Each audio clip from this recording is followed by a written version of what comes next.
Mercoledì e giovedì, che visiterà poi anche il villaggio olimpico, pranzerà con gli atleti, quindi una testimonianza di vicinanza non solo alle Olimpiadi, al nostro territorio, ma anche a tutti coloro i quali oggi stanno testimoniando il valore e lo spirito olimpico nella nostra provincia. Non una visita lampo, ma un viaggio di 2 giorni per stare accanto ad atleti e comunità. Dopo aver dichiarato aperti i Giochi Olimpici 2026, Sergio Mattarella sarà a Cortina per 2 giorni, dove oltre a pranzare al villaggio olimpico assisterà alle gare e visiterà Casa Italia. Il Quirinale ha confermato con la Conca che resta sorvegliata speciale, altissime le misure di sicurezza con la variabile JT Vance. Il vicepresidente statunitense atteso anche lui tra le nevi delle Tofane per le gare di discesa. Le forze dell'ordine sono tutte schierate. L'Arma dei Carabinieri insieme ai colleghi della Polizia e della Guardia di Finanza è in prima linea per garantire che questo evento sia sicuro. Abbiamo vari assetti, dall'ordine pubblico all'antiterrorismo, i cinofili, gli artificieri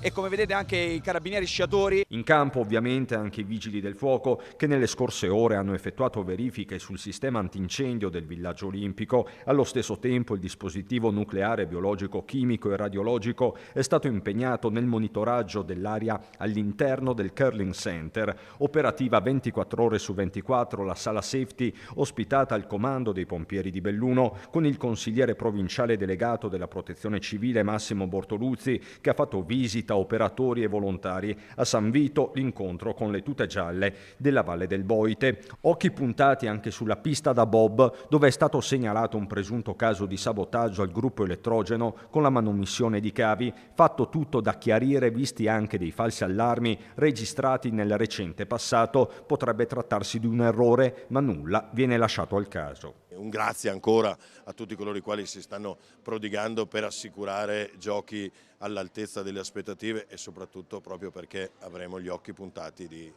3 miliardi, se ieri erano 2 miliardi durante la cerimonia, arriveranno presto durante le gare ad essere molti di più.